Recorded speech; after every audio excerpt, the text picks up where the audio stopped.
a foto de novo aqui no telão do nosso capitão com a taça da Copa do Mundo.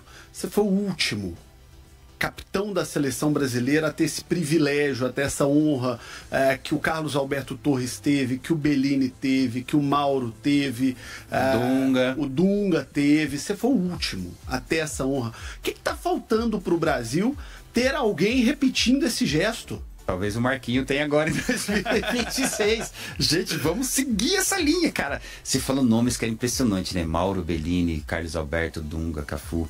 A gente espera que o nosso próximo capitão, que tudo indica que seja o próprio Marquinho mesmo, possa fazer esse mesmo feito que nós fizemos, que outros capitães fizeram também. Ganhar uma Copa do Mundo não é fácil, João. Não é. Não é fácil ganhar uma Copa do Mundo. São 7 jogos que tudo pode acontecer. Eu costumo falar, depois da fase de classificação das oitavas em diante, é 100% de acertos, 100% de acerto e 0% de erro. Porque um erro pode jogar fora o trabalho de 4 anos. Pode... Às vezes até demais. Você falou aí de jogadores 10, 12, 14 anos na seleção, alguma vida fora. Uma vida fora. Então, eu acho que é um momento justo. É um bom momento. A seleção passou por uma turbulência muito grande durante esses 4 anos, depois dessa última Copa que nós tivemos, pela indefinição de um treinador, de definir uma base, de definir um elenco, de definir um time.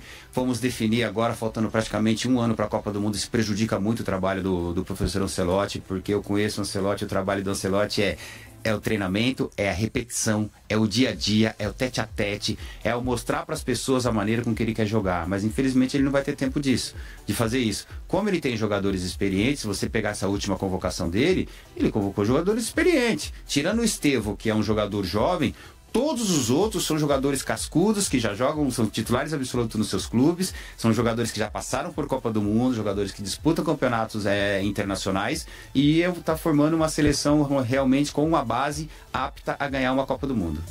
O que você acha que o Ancelotti pode agregar à seleção brasileira, e como é que você avalia, como ícone do nosso futebol, o Brasil ter optado por um estrangeiro na seleção? Agora é torcer.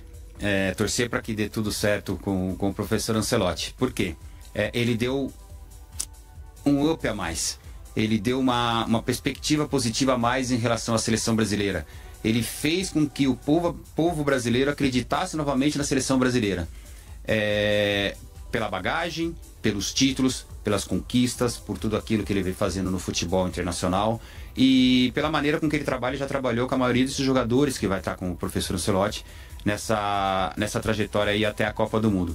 Eu acho que o que faz a diferença nele é exatamente isso, é a experiência e a bagagem que ele tem em termos de lidar com jogadores. Copa do Mundo ele foi auxiliar acho que do Saque em 94, tem uma mini experiência em relação ao que é uma responsabilidade de uma Copa do Mundo, e eu tenho certeza que ele sabe o que é a responsabilidade de ser o treinador da seleção brasileira, uma das seleções mais exigentes e exigidas do mundo em termos de responsabilidade e conquista de títulos. Nós estamos aí a 24, vai completar agora 24 anos sem a conquista de um título, e o Ancelotti vem exatamente para quebrar esse paradigma e conseguir fazer com que o Brasil consiga conquistar esse tão inédito hexacampeonato. Me parece que é um cara que a boleirada respeita, né? O jogador tem muito disso. Ele sabe quem é grande, ele sabe quem é do tamanho dele, ele sabe quem é às vezes maior do que ele, né? E me parece que o Ancelotti ele passa esse sentimento para vocês que viveram em campo, para vocês que foram grandes jogadores em campo. Pô, esse cara aí não dá para eu bater de frente, esse aí, no mínimo, nós estamos do mesmo tamanho. João, pela primeira vez eu vejo que um treinador é mais falado do que os jogadores em uma seleção brasileira, como foi do Ancelotti agora. Criou-se uma expectativa muito grande na chegada do professor Ancelotti, mais do que os jogadores, e isso é fato inédito para nós, é fato inédito para todo mundo. Nunca aconteceu isso na história da seleção brasileira. Tamanho é o peso que o professor Ancelotti tem na seleção brasileira, e tamanha a responsabilidade que ele tem também em dirigir uma seleção brasileira que é a única seleção pentacampeã mundial. Então isso ajuda bastante, e o jogador, quando é convocado, o jogador quando está em campo, que ele olha para o lado e fala: caramba, o Ancelotti, esse aí por onde passou ganhou. Não dá pra tretar, né? Isso aí não dá pra bater de frente, não. Mas que eu acho errado qualquer tipo de jogador ou qualquer jogador bater de frente com o treinador, porque Respeito, além de tudo. Ele é o treinador, eu acho que ele comanda e nós, jogadores, somos comandados. Eu acho que tem que ter um respeito recíproco aí de ambas as partes. Mas quando você olha para o Ancelotti e fala que o Ancelotti fala qualquer coisa para você, você vai pensar duas vezes, poxa, quem tá falando é o Ancelotti. Não é que ele tá falando qualquer coisa, ele tá falando porque ele entende, porque ele sabe. Por isso que eu falei, o maior problema do professor Ancelotti se chama tempo. O tempo que ele veio para o Brasil, o tempo que ele veio para a seleção brasileira, é muito pouco perante aquilo que ele pode fazer para a seleção brasileira.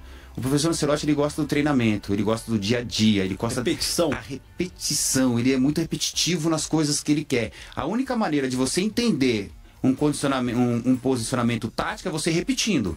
E o Ancelotti é muito bom para isso, ele repete muito o treino, ele faz com que você entenda, ele te mostra, olha, faz dessa maneira que assim vai dar certo, só que ele não vai ter esse tempo na seleção brasileira. Nós temos aí 2 jogos aí das eliminatórias, né, que é Chile e Bolívia, e depois eu acho que sobra aí, não sei, uns 6 jogos amistosos até a Copa do Mundo, não sei se vão dar 6 jogos, se vão conseguir fazer 6 jogos, para que ele possa entrosar o time que ele quer. Então é montar uma base e ir com essa base até a Copa do Mundo. Mas quando você encara o Ancelotti, que você vê a convocação, ele fala assim, você vai fazer isso, que você olha para ele e fala, realmente eu vou ter que fazer isso, mister. O mister comandou o Milan, onde você jogava, timaço, você, Kaká, Dida, Serginho... Maldini, Nesta, e Stan, Shevchenko. o Costa, Shevchenko, Seedorf, o Clarice, né? O Inzaghi. Timaço, hein? Nossa, depois tinha o Rivaldo, Redondo, tinha muitos.